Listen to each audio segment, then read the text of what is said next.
Merci beaucoup d'être si nombreuses et nombreux. Si ça continue comme ça, peut-être la Palestine sauvera les cinémas, en effet. On m'a demandé, d'abord je veux remercier les collectifs qui s'est constitué depuis un an, de m'avoir invité pour parler de ces sujets qui intriguent au mieux, qui fâchent au pire, qui est peut-on boycotter la culture? Mais peut-être avant de donner quelques des éléments de réponse au peut-on, au doit-on boycotter la culture, je vais faire peut-être un petit topo un petit peu de cette campagne internationale qui s'appelle BDS, boycott, désinvestissement, sanctions. Il ne s'agit pas d'un mouvement, il ne s'agit pas d'une organisation, il s'agit d'une campagne qui a été lancée en 2004 en Palestine occupée, c'est-à-dire dans les territoires palestiniens occupés en 1967 par l'État d'Israël, par 71 organisations de la société civile palestinienne. Et ce qui est intéressant, c'est que cette campagne commence là où ça fâche. Elle commence par un appel des universitaires palestiniens, puis des artistes, des auteurs, des cinéastes palestiniens, qui vont lancer, sous le modèle célèbre de boycott de l'Afrique du Sud, un appel à la solidarité internationale.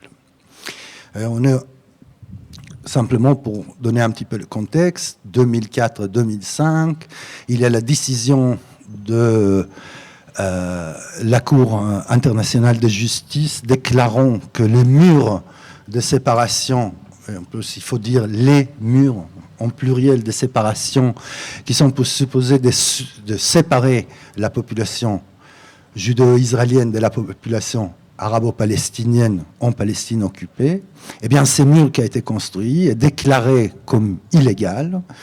Et donc, à ce moment-là, il y a ce mouvement de la société civile palestinienne qui va émettre un appel, d'abord appelant les universitaires, les artistes, les auteurs, etc., à une solidarité avec les Palestiniens. Et j'insiste sur cette notion de la solidarité avec les Palestiniens parce que d'abord, il y a une demande. J'imagine que certains préparer la question, mais pourquoi on boycotte Israël et pas d'autres États? Je vais y répondre.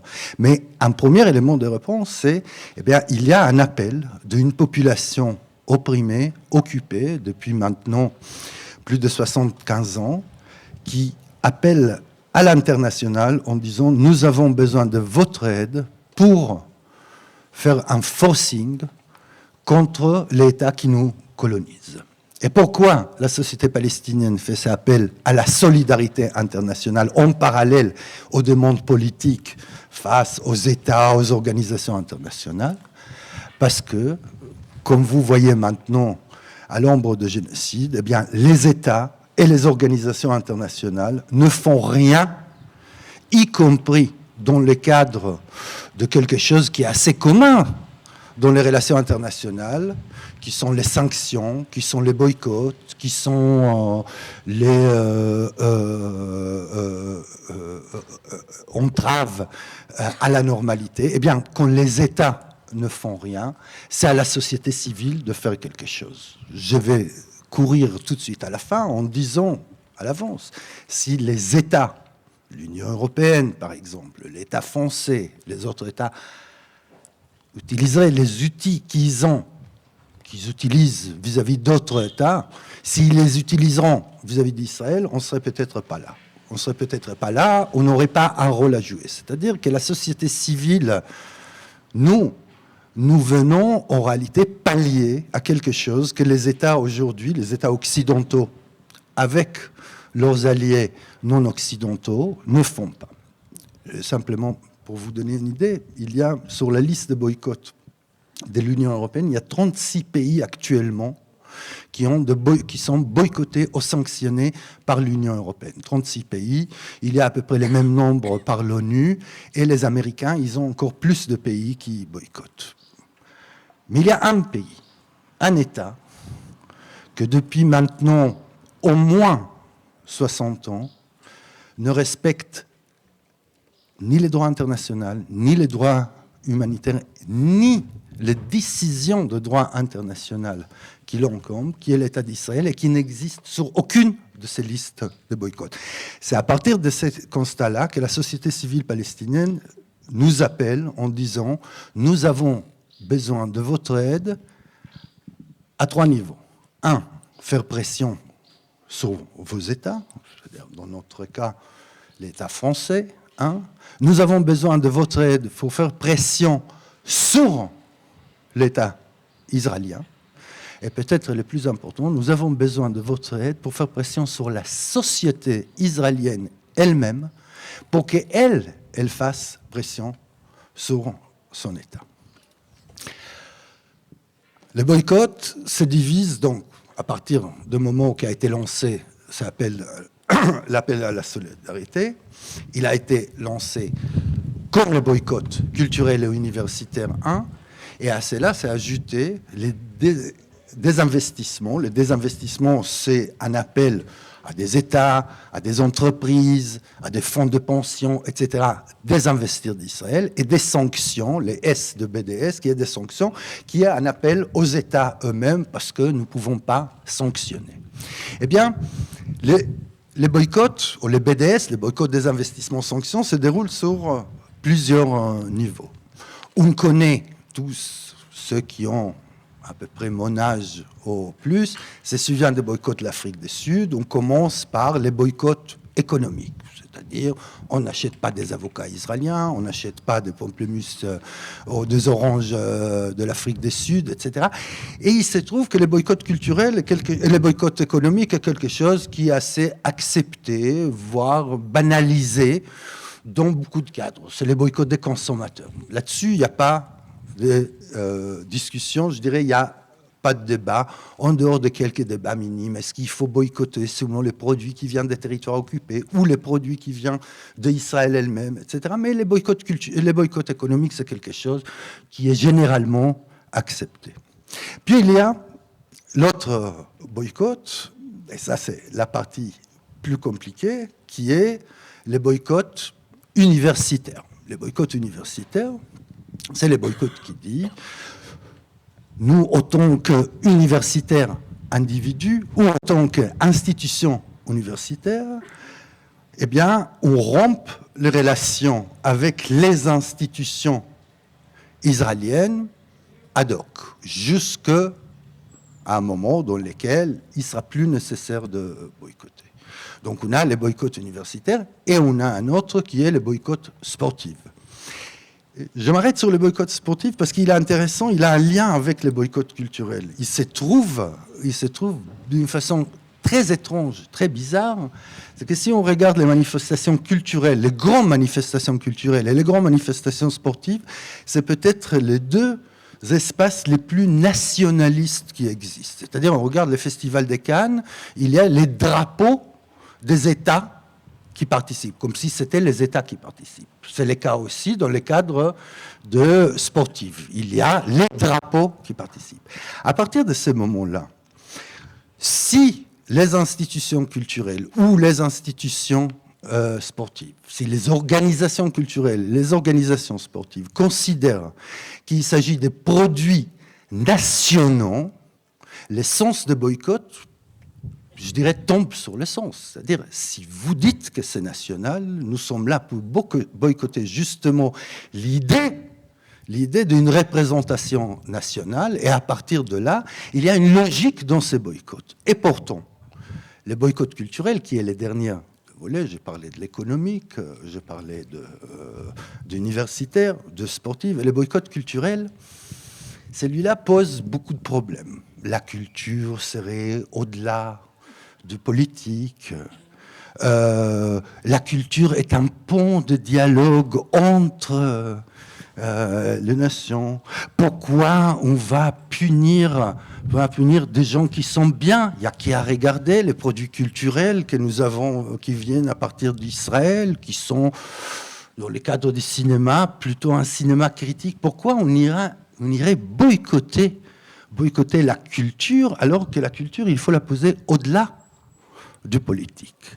Eh bien, la culture, elle est au-delà des politiques, justement dans le cadre de la dépolitisation de l'idée même de culture.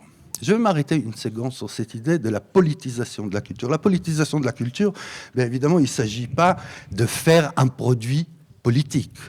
C'est-à-dire, je pense qu'on ne va pas rentrer dans les débats cinéma politique, cinéma pas politique. On va citer celui-là qu'on aime citer, qui est Godard. La question n'est pas le cinéma politique, la question c'est faire politiquement de cinéma, qui est, nous amène dans les débats, qui est la question de l'engagement. Eh bien, qui on va punir, s'il s'agit de punir, dans le cadre d'un boycott culturel? Eh bien, d'abord, il ne s'agit pas de punir. Il s'agit d'un moyen de pression sur des institutions d'abord, puis des individus, dans des cas très rares, je vais m'en expliquer. Eh bien, ces moyens de pression, il vient à la place d'un autre moyen qui a été prêché pendant de longues années, y compris par la révolution palestinienne, qui est la lutte armée. Eh bien, les boycotts est une arme, et c'est dans les lignes directrices des boycotts, est une arme pacifique, non violente. Mais je disais que je vais m'arrêter un petit peu sur cette idée de produit culturel. Eh bien, puisque nous parlons cinéma, c'est de ça qu'on doit en parler. Si on regarde un petit peu, si on réfléchit un petit peu au cinéma, par exemple, venant d'Israël, et qui est diffusé depuis quelques années sur les écrans français, on va se retrouver dans cette situation très étrange dans laquelle on va voir que c'est un cinéma qui est plutôt critique. C'est un cinéma qui dénonce parfois l'occupation, l'exaction. C'est un cinéma dans lequel on a pu voir, si je pense aux documentaires, on a pu voir des films comme Valse avec Bachir, par exemple, qui est un très grand film d'animation. Mais si on analyse un petit peu ces cinémas, on peut se poser la question, avant de rentrer dans l'analyse de ces cinémas, on peut se poser la question, mais comment ça se fait qu'il y a un pays colonial, un pays dans lequel opprime 50% des sujets qui sont sous le gouvernement, sachant qu'il y a à peu près 15 millions d'habitants dans les territoires de la Palestine, Israël, 7,5 millions de juifs israéliens, 7,5 millions de Palestiniens arabes. Comment ça se fait que ces États produisent ces œuvres visiblement, a priori, critiques? Eh bien, c'est ça la politique culturelle israélienne. La politique culturelle israélienne est une politique de l'export culturel, c'est-à-dire d'une vitrine dans laquelle on n'a pas besoin d'imposer la censure. Il n'y a pas de censure en Israël parce qu'on compte sur quelque chose qui est l'autocensure, qui marche à merveille. Mais la question n'est pas tellement ces films dans leur contenu. La question, elle est, revenons à la citation de Godard, la question c'est comment faire un cinéma, comment le faire politiquement, mais qui sont les acteurs culturels de cinéma israélien? Je ne parle pas des anticoloniaux dissidents, comme c'est mon cas, ou de personnes que peut-être comme vous connaissez, comme Avi Mugrabi. Non, je parle de ces personnes dans lesquelles leur engagement politique s'arrête dans les contenus de leurs films. Qu'est-ce que ça veut dire s'arrête dans leur contenu de film? Ils font le service dans les territoires occupés, ils font partie de la répression de la société palestinienne, puis ils font des films contre l'occupation. Et ça, on le voit d'une façon presque systématique. Plus que ça, si on prend un petit peu, on essaie de regarder ces films, je prends toujours l'exemple de Valse avec Bachir à cause de sa célébrité, et je n'ai rien personnel, bien évidemment, contre son créateur qui est Harry Folman. On va voir que souvent dans le cinéma israélien, ce qu'on voit, c'est les malheurs terribles, la douleur terrifiante de l'Israélien face à l'obligation de réprimer les autres. Ce qui se résume dans cette phrase terrible d'une première ministre célèbre israélienne, qui est Golda Meir, qui est « Nous pardonnerons jamais aux Arabes d'obliger nos enfants à devenir des assassins ». Eh bien, l'investissement dans la culture dissidente israélienne est quelque chose qui est persistant au-delà de l'identité politique de gouvernements qui sont en place. Dans la situation de boycott, ce que nous disons, ou ce qui dit plutôt PACBI, c'est l'organe de la coordination de boycott culturel et universitaire. Il y a une branche du BNC, c'est le Bureau national, c'est le Conseil national palestinien de boycott. Eh bien, il y a une branche qui est la première, celle qui a fondé la campagne, qui est celle de boycott universitaire et culturel. Et ce qui dit PACBI dit la chose suivante, dans les lignes directrices, parce que les boycotts n'est pas une initiative individuelle, chacun fait comme il veut, quand il veut, parce que la gueule d'un certain cinéaste ne le revient pas, ou un film ne nous plaît pas, ou l'identité, etc. Non, parce qu'il y a des lignes directrices. Et les lignes directrices disent une chose extrêmement claire, qui est, nous boycottons pas de personnes à cause de leur appartenance nationale, ce n'est pas de personnes, nous boycottons de produits culturels, parce que ces produits culturels sont déviés de leur rôle qui est être la culture elle-même. Ça fait partie de la politique de l'image de marque de l'État d'Israël à l'étranger. Alors l'image de marque de l'État d'Israël depuis quelques temps a pris un coup terrible. C'est-à-dire c'est difficile en même temps d'être un État génocidaire et avoir une bonne image de marque.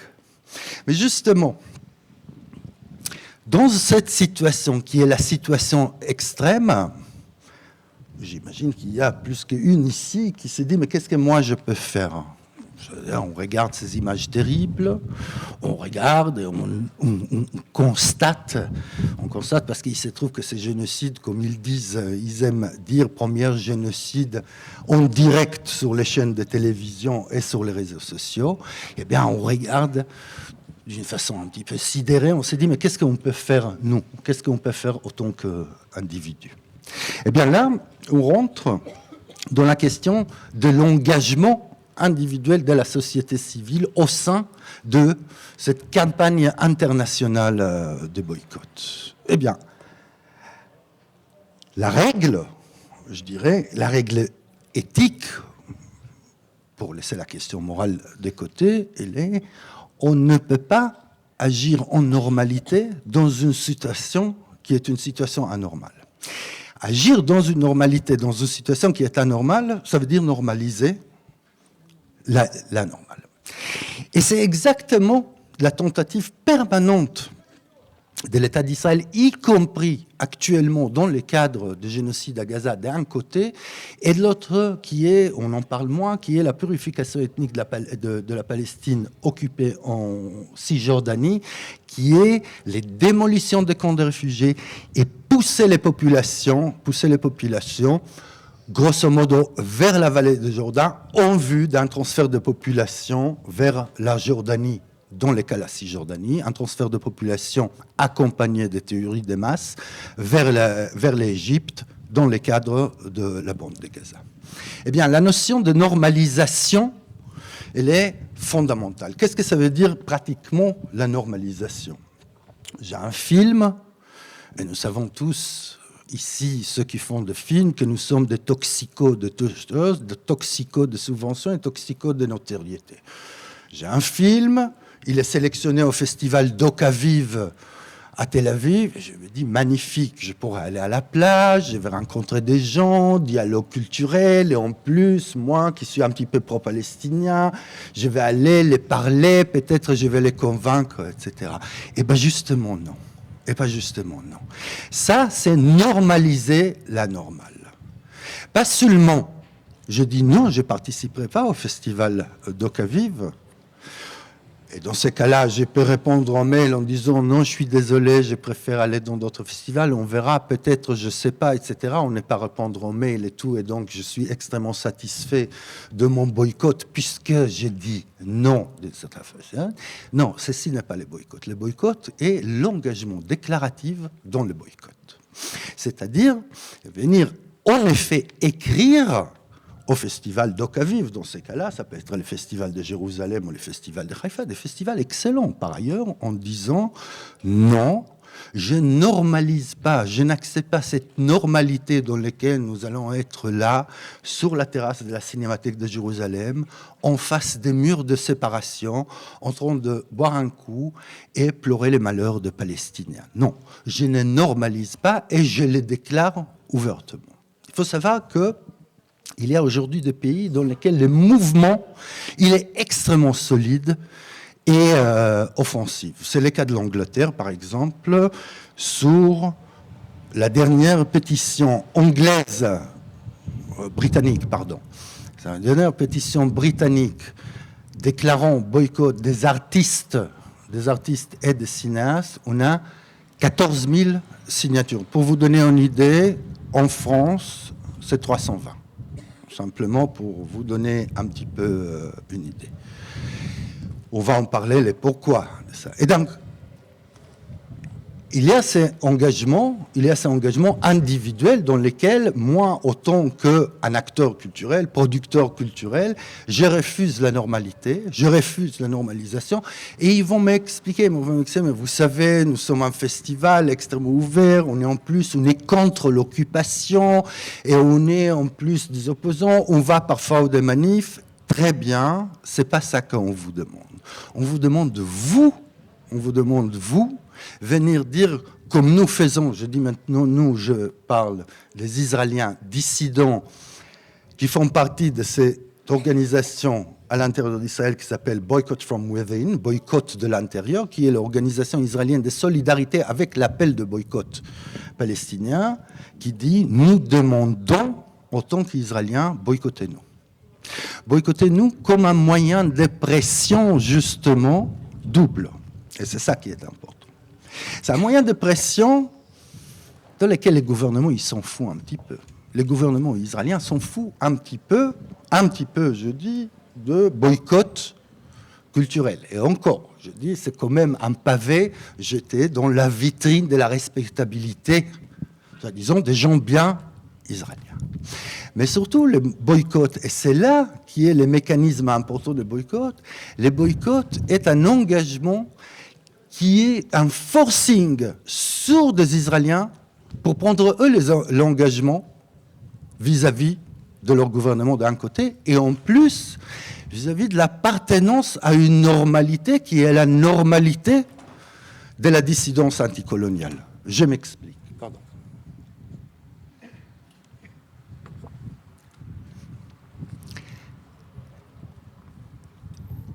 Si je suis un cinéaste israélien et je veux participer dans une manifestation culturelle internationale, puisque le boycott ne regarde pas les contenus de films, mais regarde la question de la politique de production de films, je dois, autant qu'Israélien, déclarer ma dissidence. Mais la déclaration de la dissidence n'est pas une déclaration de principe dans laquelle je ne suis pas d'accord avec l'occupation. Je ne peux pas continuer à être un soldat de réserve de l'armée israélienne et faire des films sur mon malheur autant que soldat de réserve dans l'armée israélienne. C'est-à-dire, c'est justement la pression, elle est la pression sur la société civile israélienne en disant, il y a deux choix. Le choix des parias ou le choix de l'appartenance à une famille beaucoup plus grande que le nationalisme colonial israélien. Et c'est ça l'essence de la pression de boycott venant de l'extérieur. Donc, on a une partie qui est mon refus, autant que cinéaste étranger, producteur culturel étranger, à participer à n'importe quelle manifestation en Israël qui a pour but la normalisation. Mon refus de participer dans des manifestations à l'étranger, subventionnées, aidées d'une façon ou d'une autre par une organisation israélienne ou affiliée à Israël. Je donne simplement un exemple. Un festival dans lequel il y a des cinéastes israéliens qui sont invités et que leur billet est payé par l'ambassade d'Israël en échange d'un logo, eh bien, moi, je ne participe pas parce que je ne participe pas à pied d'égalité avec la normalité en la normalisant. Je pense que je fais le point là-dessus. Donc, ça, c'est un élément. C'est moi autant qu'un acteur culturel. Mais maintenant, on y va dans un autre parti qui est la question des organisations culturelles. Les organisations culturelles, dans un pays comme la France, et peut-être ça explique pourquoi il y a peu d'organisations culturelles aujourd'hui qui ont pris l'engagement dans les boycotts. Les organisations culturelles, comme les acteurs culturels, sont dépendants entièrement de subventions, souvent étatiques, qui est dit étatique, dit d'un État qui se trouve aujourd'hui, dans le moment que nous parlons, complice par les refus de mettre pression et sanctions sur l'État d'Israël. Eh bien, à partir de là, une organisation culturelle dit, mais comment moi je peux m'engager dans les boycotts, dans les lignes directrices. Je répète, ce n'est pas les individus qu'on boycotte. On boycotte les modalités de production. Tout film israélien bénéficiant de subventions de l'État israélien est boycottable, point, sans discussion. Vous allez me poser la question, mais alors comment feront les cinéastes israéliens? On en parlera là-dessus. Eh bien, moi, en tant qu'organisation, vivons demain des subventions. Une organisation, prenons par exemple l'USAS, l'engagement dans le boycott, forcément, dans une situation de complicité criminelle de l'État, je prends un risque.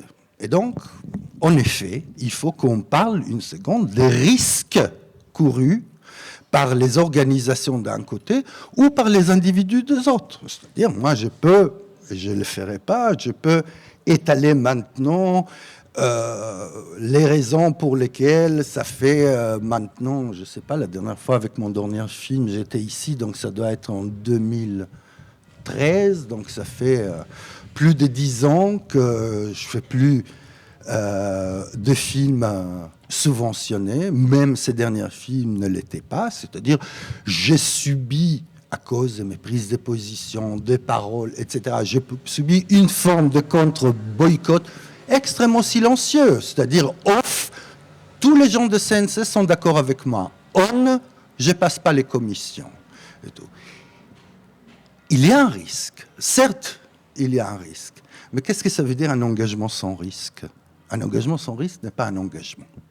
Et en plus, de quoi parlons-nous? Nous parlons de prendre un risque dans une situation dans laquelle il y a un peuple qui est en train de se faire génocider, dans lequel il y a actuellement, au moment où on parle, plus de 15 000 prisonniers politiques, dans des prisons que les organisations de droits de l'homme israéliennes intitulent, et je cite les deux grandes organisations de droits de l'homme israéliennes, B'Tselem et Médecins israéliens pour droits de l'homme, les considèrent aujourd'hui comme des centres de torture.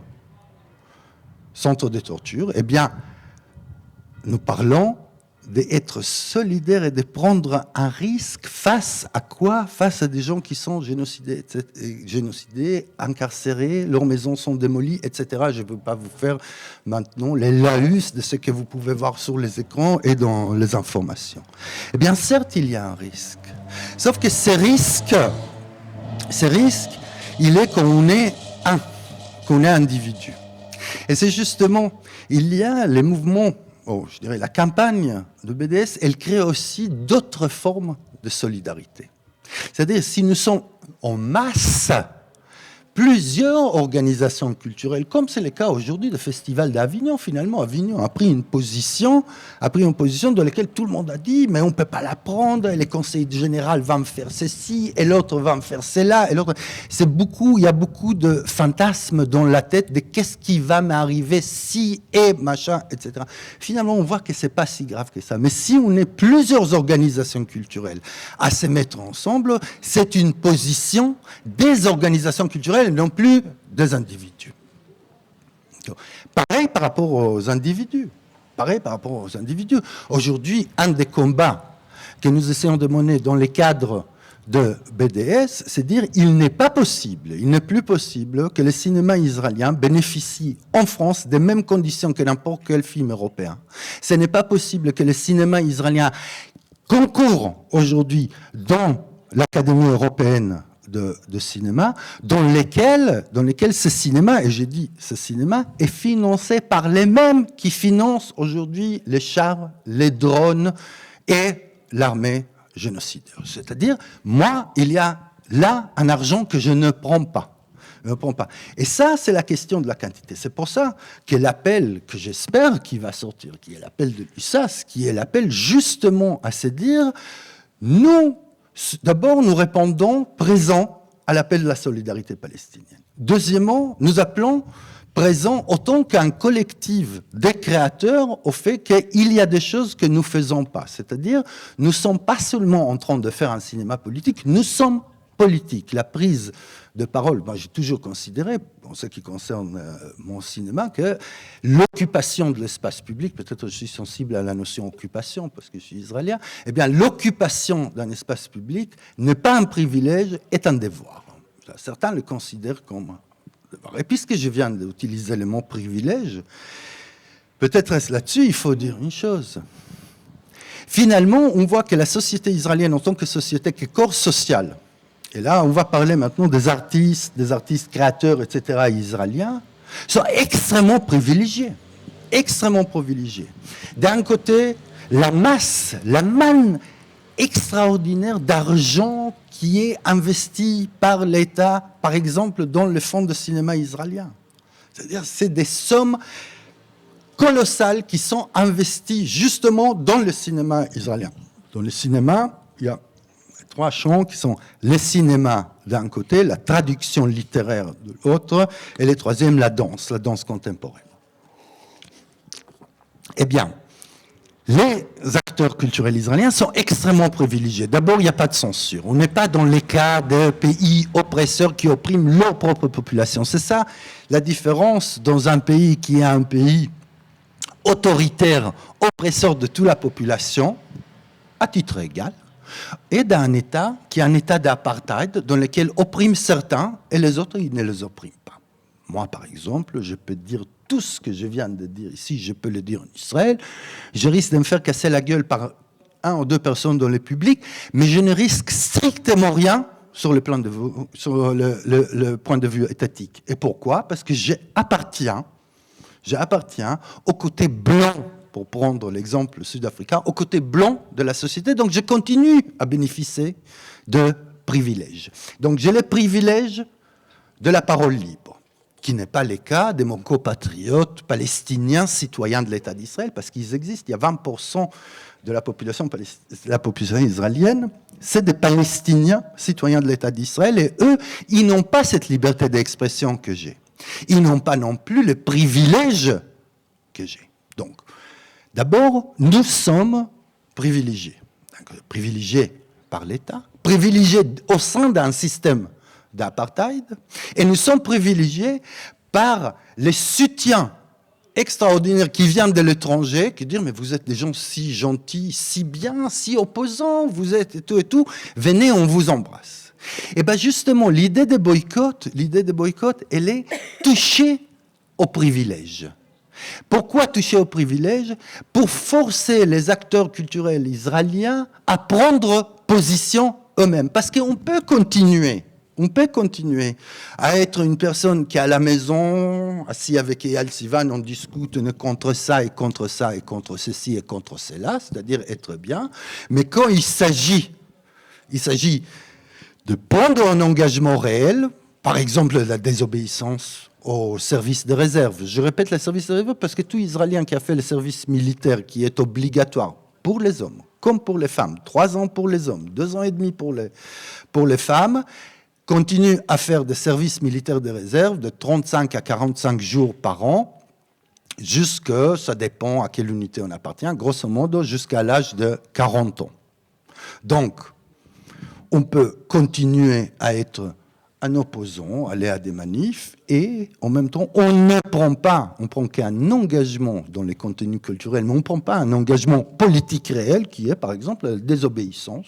Et c'est dire, moi je ne fais pas mon service militaire parce que pas seulement je suis contre l'occupation quand je filme, je suis aussi contre l'occupation en tant que citoyen. C'est pas la même chose. Eh bien oui, les boycotts culturels est une façon de entraver les privilèges des acteurs culturels et surtout des institutions culturelles israéliennes. C'est-à-dire pas des accords, des échanges avec les institutions culturelles, pas d'acceptation de participation à l'étranger des Israéliens qui sont bénéficiaires des subventions d'État et qui ne prennent pas de position, parce qu'en même temps, on peut bénéficier de certaines aides de l'État d'Israël et prendre des positions jusqu'au bout de possible. Comme je dis, tout est possible au moment qu'on est du côté blanc de la société. Je voudrais quand même citer 2 petits paragraphes de ces livres qui nous a été commandé par les éditions de la Fabrique pour essayer de répondre aux hésitations et aux questions qui se lèvent quand on parle de boycott culturel. J'ai mes lunettes parce que c'est mes lunettes des vues, pardon.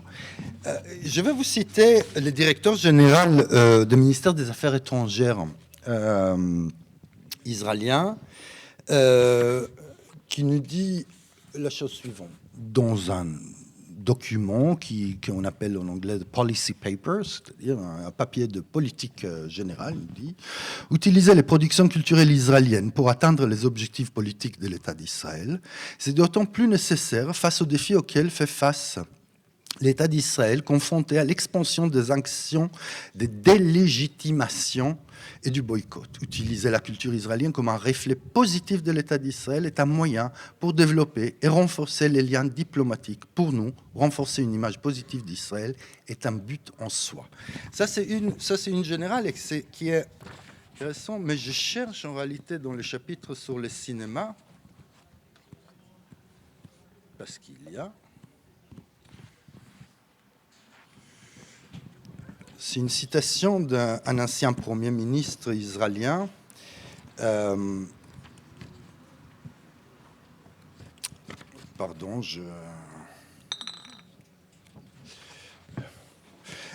peut-être je vais vous citer, tiens, parce qu'il y a eu une interview avec lui.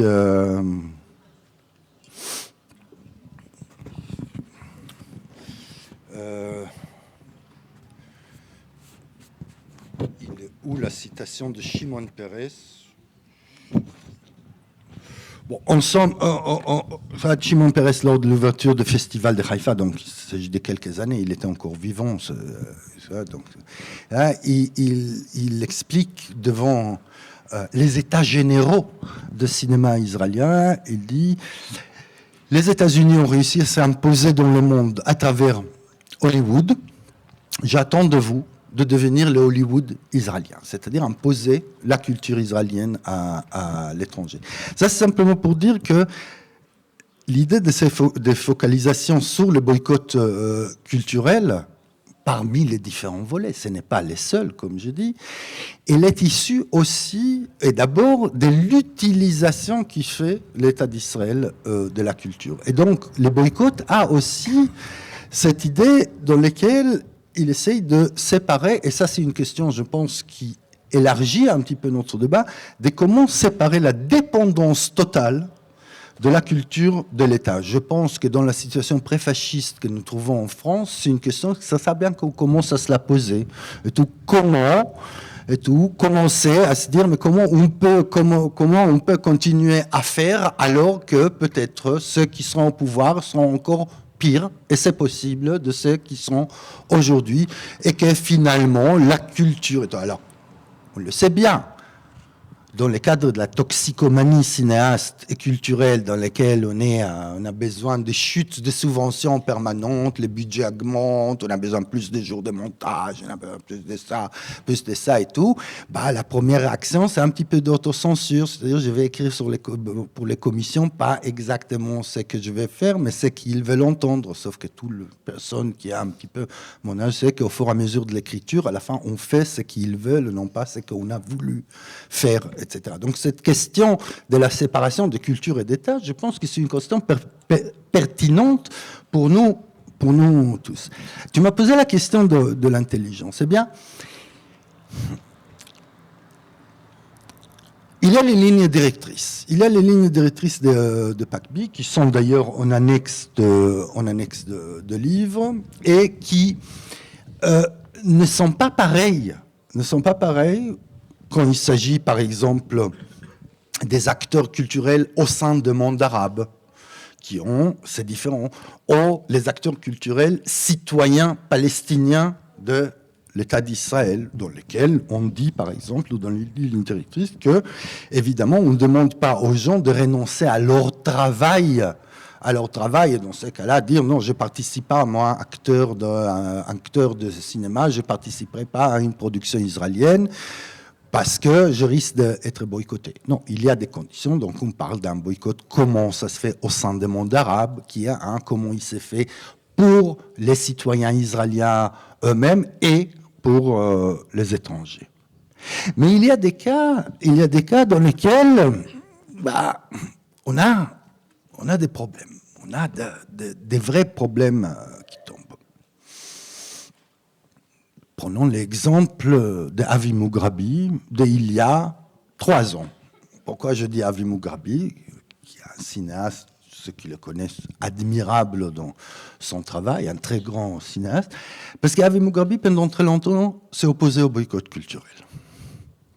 Avi était dans cette position en disant « je suis pour les boycotts économiques, je suis pour les sanctions, etc. » Mais les boycotts culturels a les risques de la discrimination des individus, en plus un boycott inefficace, etc.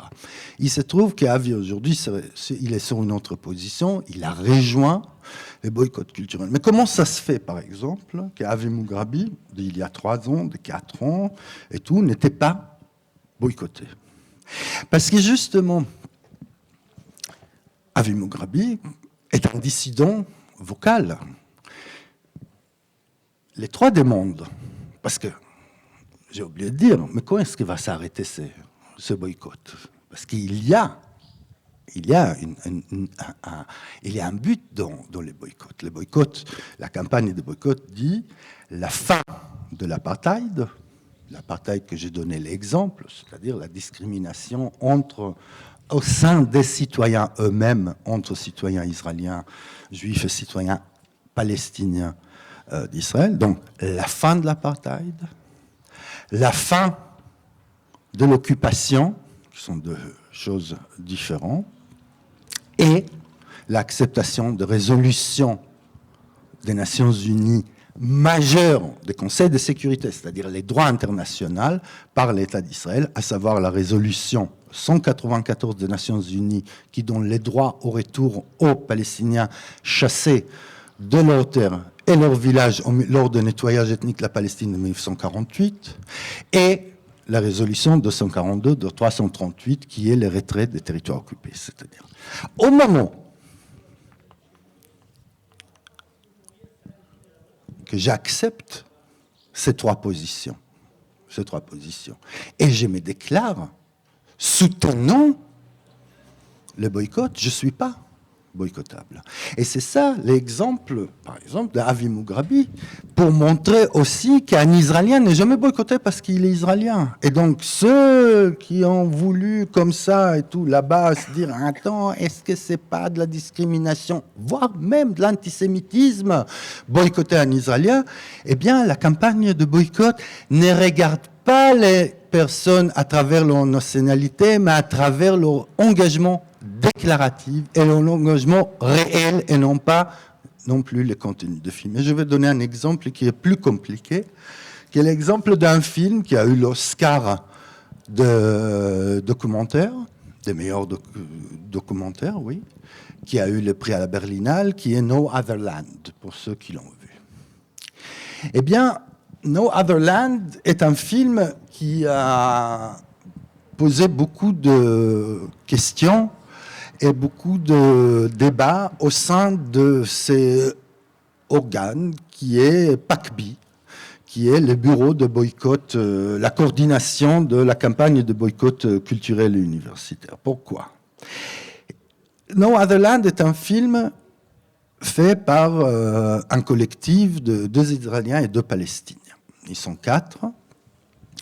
C'est une production norvégienne qui n'a pas 1 centime d'argent israélien. D'ailleurs, il ne se présente pas autant qu'un film israélien, il se présente autant qu'un film palestinien, mais il se trouve qu'au moment de développement du film, au tout départ, de développement, il y a une organisation que j'aimerais bien me rappeler comment elle s'appelle, qui est basée en Belgique, dans laquelle il y a des anciens responsables de chaînes françaises, de quelques personnalités du monde du cinéma israélien. Et c'est une organisation qui fait des ateliers, qui fait de facilitation de production, tout, qui trouve des producteurs pour les cinéastes de monde arabe et d'Israël. Donc c'est une organisation dont le but, il est le dialogue culturel. Ça, c'est sur la plaquette. Nous appelons ça la normalisation avec Israël. Eh bien, il se trouve que le collectif qui a fait No Other Land a eu une formation au tout début de la production par cette organisation, et elle apparaît dans les génériques et dans les logos. Et à partir de là, s'est posé la question, mais qu'est-ce qu'on fait avec ces films sur le point de boycott ?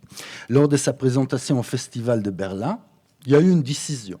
Il y a une décision qui a été prise au sein de PACBI en disant finalement, certes, c'est un film qui a bénéficié de ces mécanismes de normalisation, mais en vue de la position des cinéastes eux-mêmes et du Festival de Berlin, qui a tout fait pour entraver l'ascension de ce film au prix, avec des déclarations extrêmement scandaleuses du ministre de la Culture des Länder de Berlin, etc.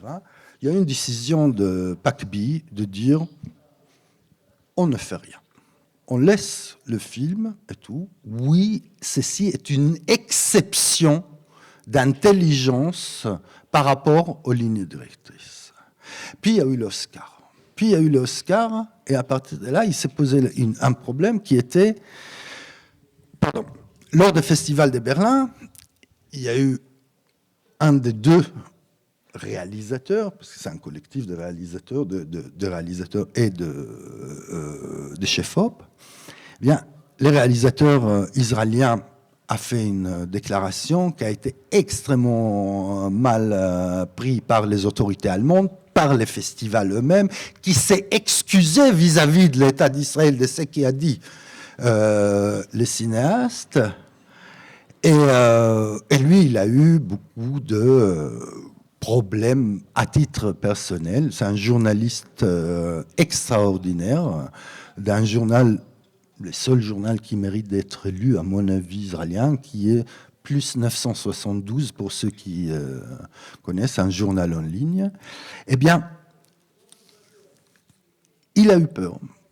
Et quand il s'est retrouvé nominé aux Oscars, il a fait un discours qui était une forme d'une rétraction sur ses positions lui-même. Peut-être c'était l'influence d'être aux États-Unis. Peut-être c'était sous le conseil de dire si vous voulez aller jusqu'à la fin des Oscars, il vaut mieux amadouer votre discours critique. En tous les cas, suite à ces discours des cinéastes israéliens et le fait que toute la campagne de promotion pour l'Oscar a été faite par cette organisation belgo, enregistrée en Belgique, mais en réalité qu'elle est israélienne, il y a eu une décision de laisser à l'appréciation des organisations engagées dans la campagne de boycott s'ils veulent montrer le film ou pas. C'est-à-dire qu'il n'a pas été lancé un boycott direct sur ce film.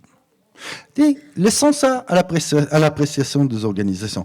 Ça, c'est pour montrer simplement deux exemples dans lesquels il ne s'agit pas d'un dogmatisme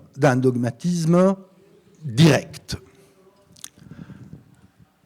Il y a de l'intelligence et je pourrais donner d'autres cas dans lesquels il y a eu des négociations. Il y a eu, par exemple, une cinéaste citoyenne palestinienne, citoyenne d'Israël, Soua Araf, qui a eu de l'argent de fonds de cinéma israéliens et suite aux pressions de boycott, elle a décidé de rendre de l'argent au fonds de cinéma israélien pour ne pas tomber dans le cadre de boycott. Donc ça, c'est simplement des exemples. Toujours, il y a un truc, et ça, c'est aussi par rapport aux organisations eux-mêmes, qui est comment prévoir l'intelligence, parce que le but de la campagne, et ça, je terminerai là-dessus, le but de la campagne, c'est réussir. Le but de la campagne, ce n'est pas gueuler. Et le truc, c'est que nous savons que c'est un long schéma. Et c'est un schéma dans lequel l'idée, c'est la cristallisation. Et c'est pour ça que nous sommes là aujourd'hui. C'est-à-dire, l'idée, c'est comment cristalliser autour de la campagne, parce que Eyal Sivan, ça suffit pas.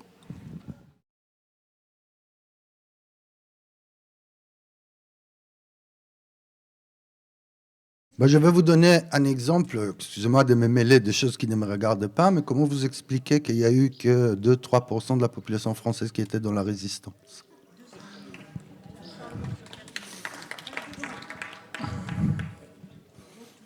Pourquoi? Parce que l'appartenance, votre question, elle est intéressante. C'est difficile à répondre comme ça hâtivement, mais il y a peut-être quelque chose. C'est que la société israélienne est une société tribale. La question, comment ça se fait que si on risque rien, il y a tellement peu, il n'y a pas de soldats qui sont appelés et qui refusent le service militaire. D'abord, quand on refuse le service militaire, et il y a les cas là des jeunes, hier il y avait une héroïque, oui, qu'elle par exemple, chaque fois qu'on refuse, elle refuse complètement, aller à l'armée, prend 35 jours de prison, puis 35 jours, à peu près, c'est eux qui craquent après 6 mois. Ils me disent, bon, laisse tomber, t'es une malade mentale puisque tu veux pas aller à l'armée, parce que normalement on va aller à l'armée, c'est comme ça que moi j'ai pas fait mon service militaire. Il est fou, il veut pas faire les services militaires. Et donc à partir de là, on risque quelques mois de prison. Mais surtout, il s'agit de la question de la structure de la société israélienne. Je ne veux pas m'arrêter longuement là-dessus, mais c'est une société tribale d'abord. Et donc, l'engagement, les gens, ils ne vont pas tellement au service militaire comme ils vont rencontrer les copains. Et c'est vis-à-vis des amis, mais où ils vont quoi? Je vais les laisser seuls, etc. Donc, il y a une tribalité ou une familiarité, si vous voulez, pour être moins dur, qui prime surtout. Et pourquoi je dis que votre question elle est intéressante? Parce qu'elle nous aide à une autre chose. Une des choses, c'est comment faire comprendre à certains des Israéliens, dans notre cas les acteurs culturels, qui peuvent appartenir à une tribu beaucoup plus grande que la leur.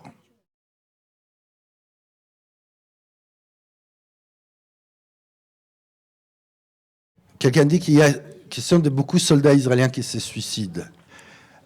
Oui, c'est dur. Hein, combien de cannabis médical on peut prendre à un moment? Oui.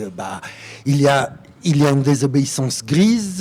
Hier, un journaliste israélien, plutôt de droite, écrit qu'il n'y a jamais eu autant de soldats des réservistes qui refusent venir au service. Et il y a en effet,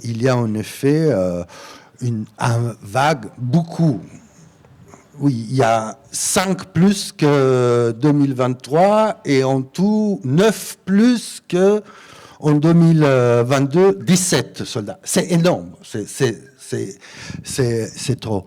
Moi, je me pose la question, comment ça se fait qu'il n'y a que 17 soldats qui se sont suicidés jusqu'à maintenant? Mais il y a toute une organisation de soutien. Aujourd'hui, l'armée israélienne a annoncé qu'elle ouvre des dispensaires pour traiter des soldats qui ont participé à des actions immorales. C'est intéressant, ça. La question, c'est en ce moment, il y a beaucoup d'antisionistes israéliens qui s'opposent à Netanyahou et qui s'est rallié avec des Palestiniens, etc. Bah, écoutez, vous m'apprenez quelque chose. Beaucoup. Alors, attendez, on va faire de l'ordre. Il y a énormément de gens qui s'opposent à Netanyahou. Il y a eu la dernière manifestation, 450 000 dans un pays de... Non. Pas, parce qu'il y a des sujets qui n'ont pas droit à la parole politique, qui sont tous les Palestiniens des territoires occupés. Donc, on parle de 7,5 millions, 400 000 personnes qui manifestent contre Netanyahou, oui. Qui manifestent pour l'arrêt de la guerre, oui, la guerre. Qui manifestent pour la libération des otages, oui. Est-ce qu'ils sont contre le génocide? Ils ne le disent pas. Non, attendez. Est-ce qu'ils sont antisionistes? Non. Ils manifestent au nom de sionisme. Quand on est antisioniste, on ne manifeste pas avec les drapeaux israéliens. Non. Il y a des antisionistes en Israël. Écoutez, les manifs, il y a 400 000 et il y a tous les samedis, il y a des dizaines de milliers d'opposants au gouvernement israélien. Et il y a quelque chose qui s'appelle les blocs contre l'occupation. Les blocs contre l'occupation qui manifestent en face de la rue Kaplan. Au meilleur de ces jours, compte 300 personnes. Voilà. Donc, à partir de là et tout, le problème, c'est qu'il y a énormément d'opposants à Netanyahou. Il n'y a pas beaucoup d'opposants à la politique de Netanyahou. C'est-à-dire, vous prenez toute l'opposition israélienne, il n'y a personne qui dit il faut arrêter le génocide. Il n'y a personne qui dit il faut faire rentrer en masse de la nourriture à Gaza. Non. C'est-à-dire que nous regardons, grâce aux algorithmes, moi, quand je regarde mes réseaux sociaux, j'ai l'impression que tous les Israéliens sont des anticoloniaux antisionistes. Mais ça, c'est l'algorithme qui décide. Ce n'est pas la réalité. C'est-à-dire, les photos de mes amis avec les enfants tués à Gaza, je vous dis, on est 380 à Tel Aviv, 200 à Haïfa, 150 à Jérusalem. Allez, je serai généreux, 3000 personnes. 3000 personnes sont les anticoloniaux israéliens. Parce qu'il y a une chose qui s'est passée depuis 2 ans, depuis le début de l'invasion de Gaza, c'est l'hémorragie, le départ des Israéliens. J'ai parlé d'Avi Mugrabi. Avi Mugrabi qui tenait mordicus à rester à l'intérieur d'Israël, qui nous reprochait, nous, qui étions déjà depuis des années à l'étranger. Avi, maintenant, il est au Portugal. Avi a quitté Israël. C'est-à-dire, c'est ça aussi, c'est-à-dire que l'opposition radicale israélienne s'en va parce qu'être à l'intérieur et résister à l'intérieur, c'est ça qui dit les lapins avant d'être avalés par les lions. Est-ce que la campagne de boycott concerne que des artistes, les volets culturels, que des artistes israéliens, ou aussi ceux qui ont reçu des prix israéliens et se sont montrés en Israël? Bien sûr, elle concerne cela. Il y a des très grands exemples. C'est-à-dire, vous appartenez à ma famille éthique, politique ou pas. C'est-à-dire, est-ce que vous allez à Tel Aviv? Prenons un cinéaste, Yvon Attal, par exemple, négationniste, de génocide actuel, qui passe beaucoup de son temps à Tel Aviv, qui bloque, lui, avec d'autres, la possibilité de la SRF, par exemple, de prendre des décisions, bah, évidemment que Yvon Attal est boycottable. Et comment? Évidemment. Bah, c'est ça, et c'est pour ça que, par exemple, on a vu en Angleterre quelque chose qui est magnifique, qui est... Voilà, ça vient m'échapper. Comment s'appelle cet groupe de musique Non. Magic, non. Un groupe de musique anglais, très connu pour son engagement pro-palestinien déjà, qui a décidé de monter un fonds avec leur fonds propre de solidarité avec des artistes étrangers qui subissent les conséquences de boycott. Oui, bien sûr, la question n'est pas la question encore, ce n'est pas la question de l'identité nationale, c'est la question de ce qu'on peut appeler la culture washing, comme le pink washing, le green washing, c'est-à-dire c'est comment on lave à travers la culture, et pour ça, il y a des artistes complices.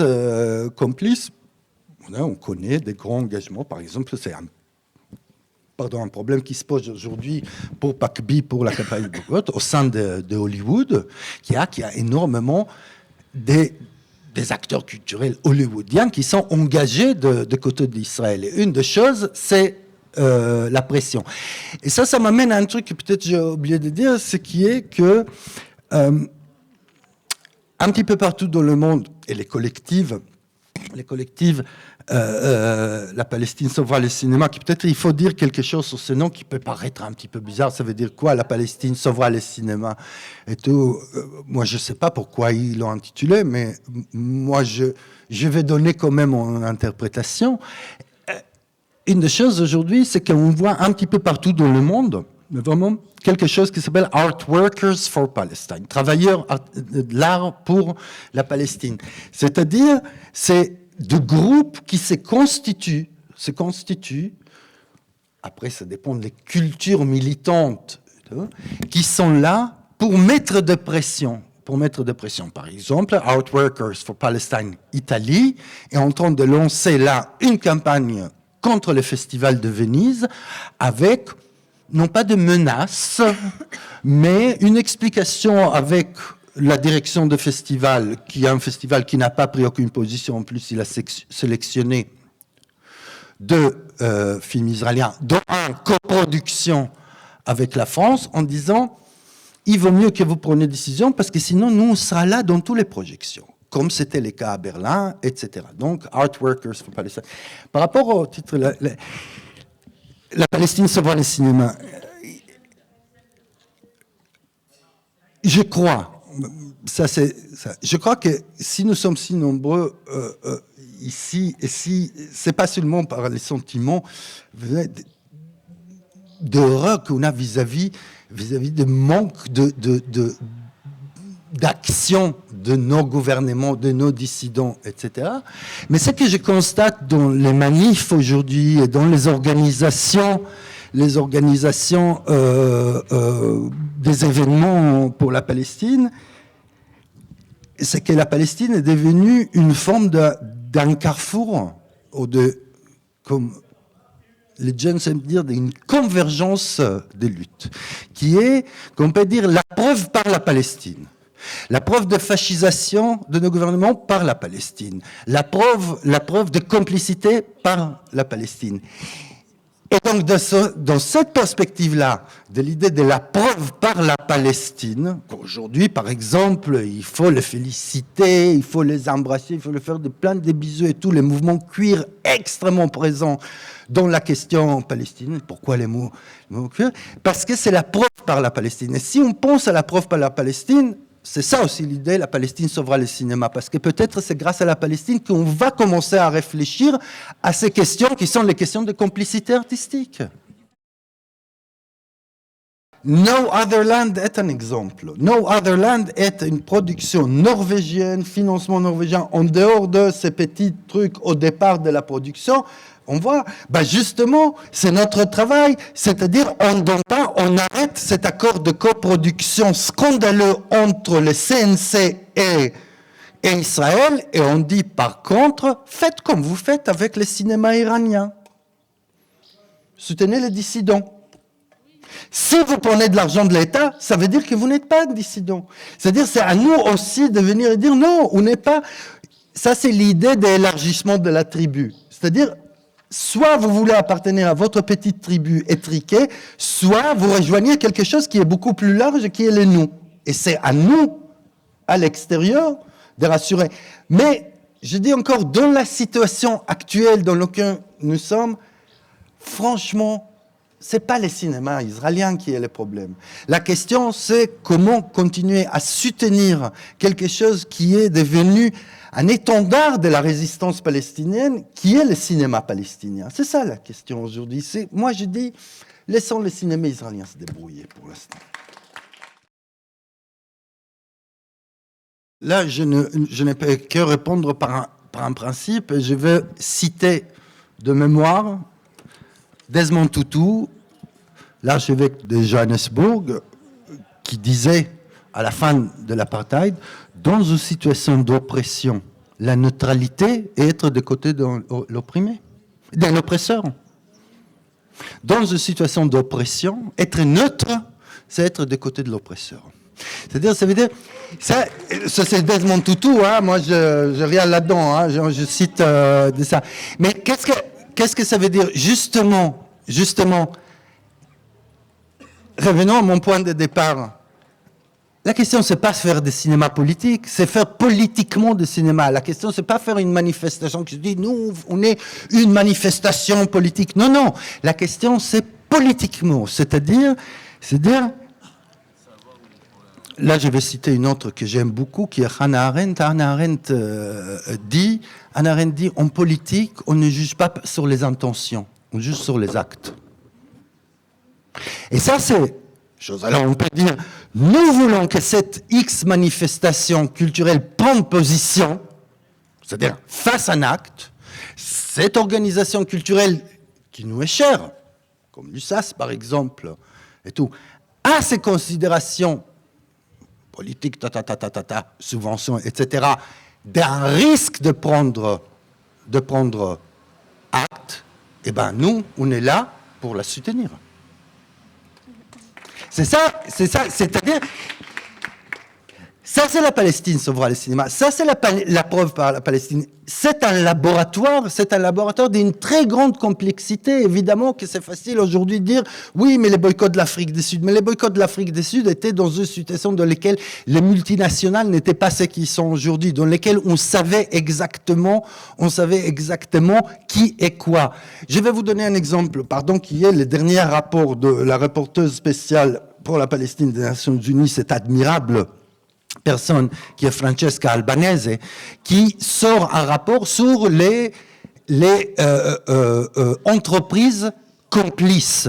Eh bien, une des entreprises complices, je prends exemple, ça c'est Microsoft. Microsoft qui a arbitré des 15 millions d'écoutes et des appels téléphoniques dans les serveurs de Microsoft, qui abrite aussi l'intelligence artificielle utilisée par l'armée israélienne pour prendre des décisions indépendantes de bombardement de Gaza.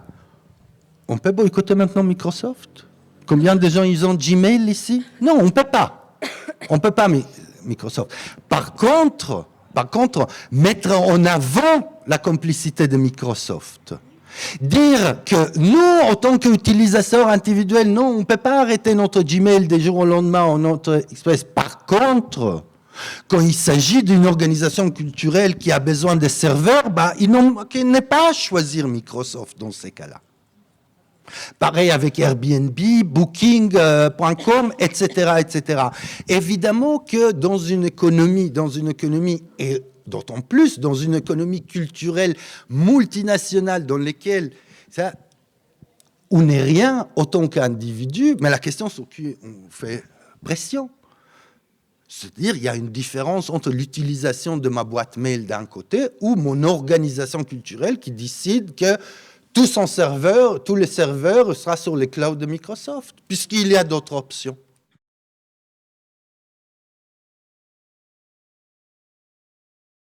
D'abord, il y a une culture de boycott dans les pays anglo-saxons. C'est-à-dire il y a une histoire et il y a une culture, y compris dans les cadres de la consommation.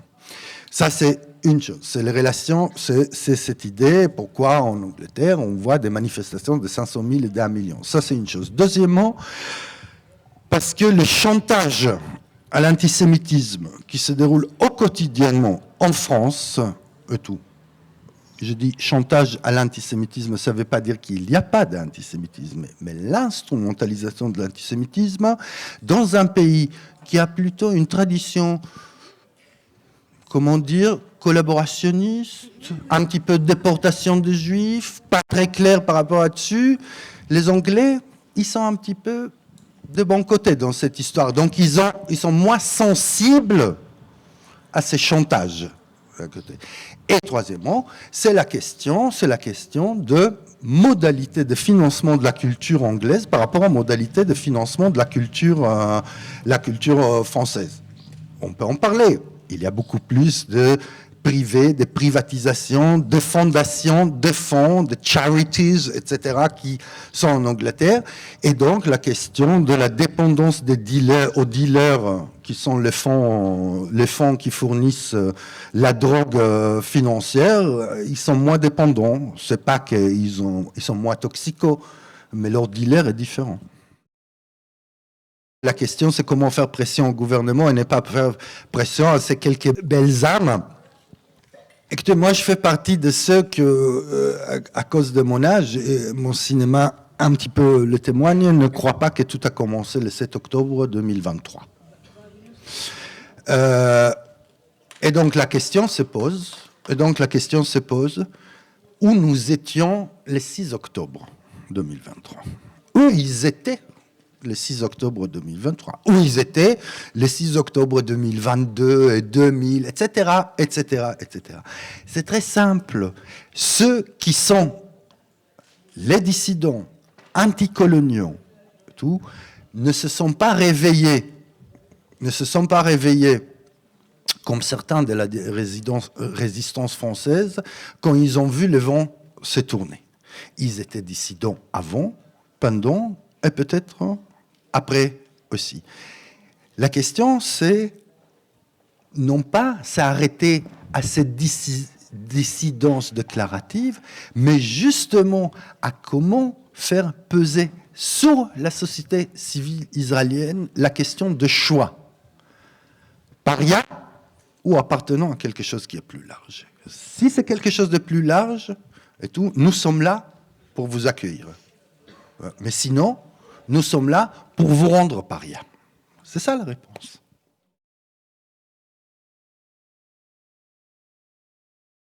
À partir de l'année 2010, les autorités israéliennes ont lancé un plan qui s'appelle « Délégitimer les délégitimateurs ». C'est difficile à dire. Délégitimer les délégitimateurs. Et l'idée était de lancer des campagnes juridiques au niveau international pour criminaliser la campagne BDS. Signe de succès relatifs, parce que si ça n'aurait aucune influence, on n'aurait pas ça. Et à partir de là, certains pays ont commencé à articuler des législations. En France, c'est la ministre de, je ne sais pas qu'est-ce qu'elle était à l'époque, Alliot-Marie, qui a lancé un circulaire qui disait que c'est illégal, etc. Il y a eu plusieurs militants de la campagne BDS France qui ont passé dans les tribunaux, etc., etc. Certains ont été condamnés à quelques amendes, certains pas, etc. Mais ils ont fait appel, première fois, dans les instances françaises, ils ont perdu face à ce qu'on appelle le circulaire Alliot-Marie, puis en allant à la Cour européenne des droits de l'homme, ils ont gagné cause. Et la Cour européenne a dit à la France, les boycotts n'est pas criminels. Les seuls pays dans lesquels il y a aujourd'hui une criminalisation totale de la campagne BDS, sur un autre plan où ils utilisent une autre forme de législation, ça va surprendre personne avec leur histoire derrière, c'est l'Autriche et l'Allemagne. Dans lesquels, en Autriche et en Allemagne, c'est aussi les pays dans lesquels on arrête des dissidents israéliens pour antisémitisme. Donc, en Autriche, en Allemagne, il y a par contre, dans d'autres pays européens, sous la décision de la Cour européenne des droits de l'homme, la campagne aujourd'hui BDS n'est pas criminalisable dans les tribunaux français. D'ailleurs, le livre qui est sorti, c'était il y a quelques années déjà, personne n'a essayé de l'arrêter.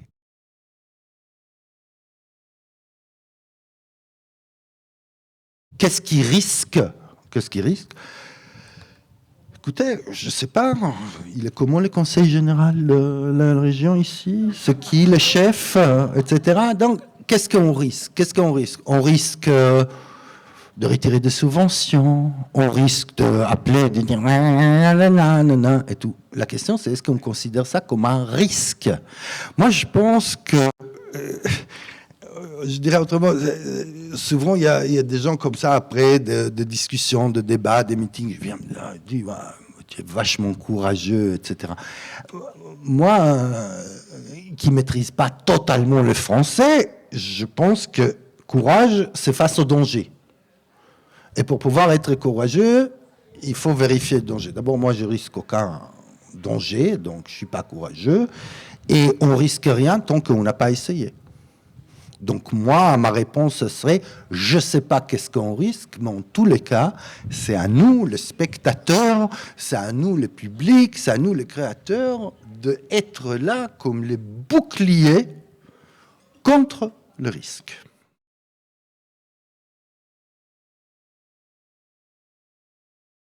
La question qui se pose, c'est sur le manque de réflexion et presque de censure de réfléchir à la question de la lutte armée. J'ai résumé bien. Je vais dire deux choses là-dessus. Vous avez peut-être remarqué que plus on est lâche, plus on admire le cinéma des années 60, n'est-ce pas? C'est intéressant, ça.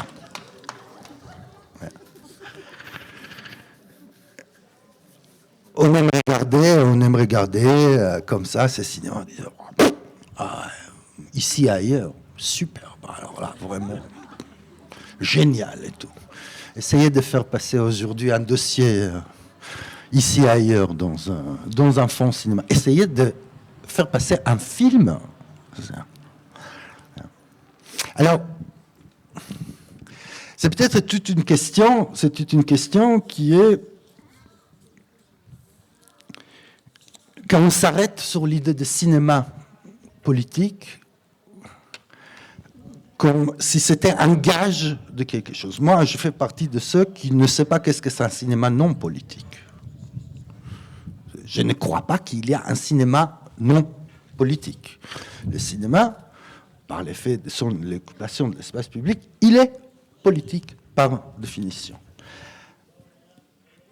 Il y a une différence entre certains cinéastes des années 60, ceux qu'on aime regarder, ou que certains ont rejoint les mouvements de révolution anticoloniale, y compris dans la lutte armée, mais qui ont rejoint, c'est-à-dire Johan van Veldhoven, les collectifs Medevkin, tout, je pourrais citer certains. Et c'était dans un cadre dans lequel il y avait un terroir social qu'il acceptait.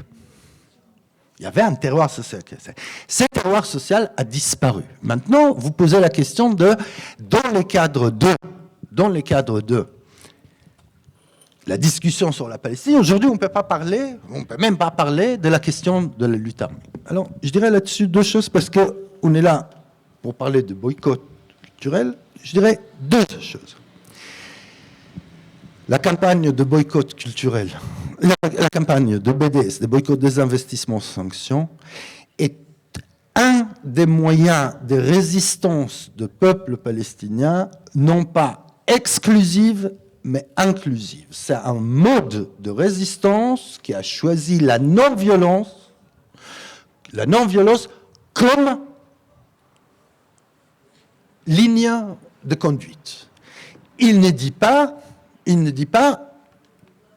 on est contre, mais ça ne regarde pas et ça ne devrait pas venir et intervenir au sein de la discussion sur le boycott des investissements sanctions. Pourquoi? Parce que l'atout de cette campagne, c'est sa non-violence. C'est ça son arme. Si vous voulez. C'est ça son arme. Ce n'est pas une stratégie, ce n'est pas une tactique non plus. C'est ça l'arme. Et donc, à partir de ce moment-là, venir et on a des cas dans lesquels il y a des personnes qui sont engagées d'un côté dans des mouvements soutenant la lutte armée qui voulaient créer des sections BDS. On a eu les cas en France, par exemple, d'une section des investissements sanctions qui a été exclue de la campagne française. Pourquoi? Parce qu'en même temps, elle appelait au soutien à la lutte armée. Ce n'est pas compatible. Ce n'est pas compatible au sein de la campagne boycott des investissements sanctions. Maintenant, la question de la discussion sur la lutte armée est une discussion qui va au-delà de la discussion de la Palestine. C'est une discussion qu'au sein des mouvements radicaux écologiques se pose. On sait bien la position de soulèvement de la terre d'un côté sur la question, appelons ça la violence et tout, et les autres. On connaît ça aussi dans certains franges des mouvements de féminisme radical ou des mouvements queer. Moi, si vous me posez la question personnellement, en dehors de ça, je pense que la lutte armée, en dehors d'un terroir qui accepte la discussion, c'est un petit peu c'est plein de gaz en neutre. Ça ne sert à rien.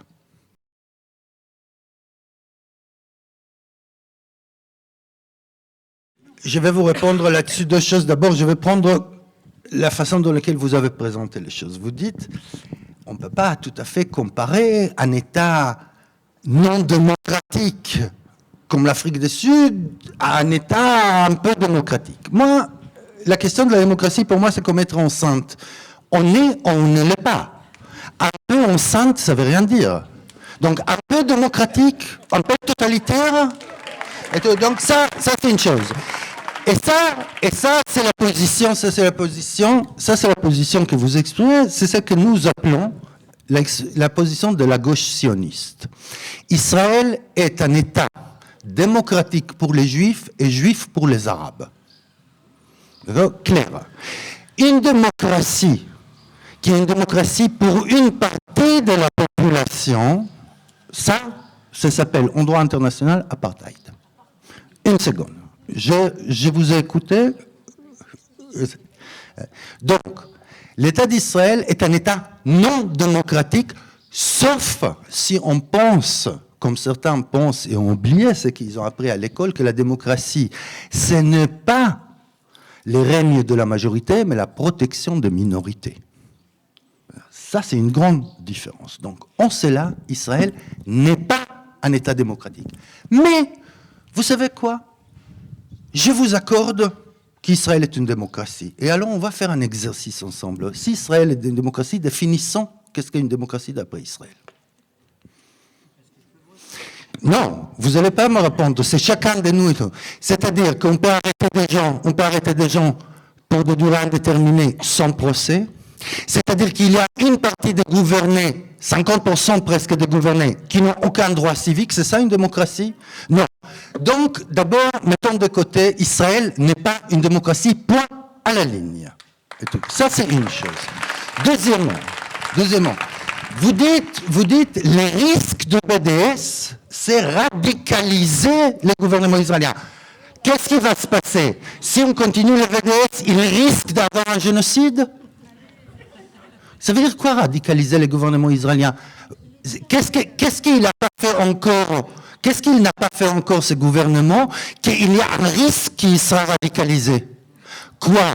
Qu'il va tuer 60 000 personnes, 18 000 enfants, c'est ça le risque? C'est déjà fait. Et tout. Qu'il va détruire la bande de Gaza? C'est déjà fait. Qu'il va s'en foutre du droit international, et c'est pas seulement pour lui, c'est-à-dire qu'il démolit notre possibilité de plaider au nom du droit international, que le droit international est pulvérisé, c'est ça le risque de BDS? Eh bien, monsieur, moi je vous réponds une chose, si c'est ça le risque, je le prends. Je le prends parce que tout ça est déjà fait. Maintenant, vous dites la chose la plus intéressante. Vous dites, la grève générale va faire tomber le gouvernement Netanyahou. Et qui est en face? Qui est en face? Ceux qui ont commis 2021, ceux qui ont commis 2014 à Gaza, ceux qui ont fait des colonies. De quoi nous parlons? Nous ne parlons pas de faire tomber un gouvernement, nous parlons de faire tomber un régime colonial. C'est pas pareil. C'est pas pareil.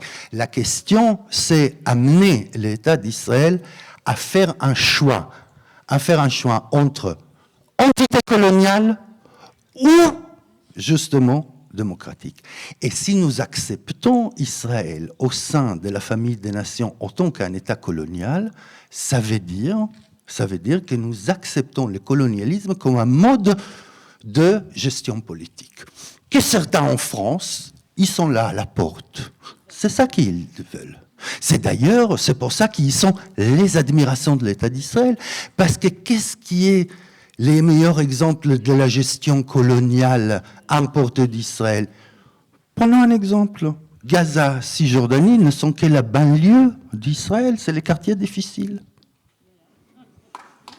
Et c'est ça le risque. Et c'est ça la preuve par la Palestine. La preuve par la Palestine, ce n'est pas par hasard qu'Israël est devenu la Mecque de fascisme international, urbain. Bardella, Marion Maréchal, les fascistes de Trump, etc. Pourquoi ils y vont en Israël? Par amour des Juifs? Jamais. Pas du tout. Parce que c'est un modèle extrêmement séduisant. Et c'est pour ça que nous voulons démolir les modèles pour qu'ils ne nous contaminent pas. C'est tout. Ce n'est pas une question de grève générale, c'est une question dans laquelle, justement, faire pression sur la société civile israélienne pour faire un choix. Vous voulez continuer à être une société colonialiste, suprémaciste, eh bien, vous allez être tout seul là-dedans. Vous voulez, et dans ce cas-là, ce qui est en train de se passer en Grèce, qu'il y a des paquebots qui arrivent, et on empêche les Israéliens de descendre, qu'il y a des panneaux dans les restaurants, on n'accepte pas des soldats qui ont fait les services. C'est ça. À un moment, il faut faire les choix.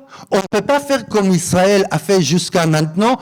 Je suis criminel, je vais être criminel, je m'en fous des droits internationaux, je m'en fous de ce que vous dites. En plus, vous êtes des antisémites, donc je m'en fous vraiment, et je fais comme je veux, quand je veux, où je veux. Ça, c'est plus possible. C'est ça la campagne boycott. Ouais.